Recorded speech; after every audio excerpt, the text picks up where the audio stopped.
Okey bang. Okey. Daripada mana? Daripada Kedah. Nama apa? Firdaus. Firdaus. Daripada Kedah ha? Kedah. Mata-mata untuk Pasang steering GR. Alah, weh. Macam mana boleh nampak kita? Ha? Kat TikTok, kita tengok kat TikTok. Harga macam mana? Okey. Harga itu punya, murah punya. So, cakap sikit kat geng-geng Kedah. Boleh main try. Murah-murah. Dekat mana? Harga promo dekat Pensi Audio. Okey. Dah Alam. Datang. Jangan lupa. Kam. Clear.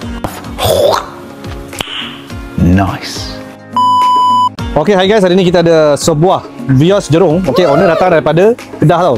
So, dia tengok daripada TikTok sebab harga kita paling murah. Okey. So, inilah dia punya Vios.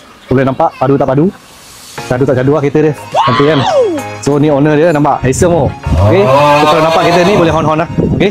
So, sekarang kita punya technician tengah buat pemasaran lah. Okey. So, korang jangan malu, jangan segan. Jumpa kita. Okey.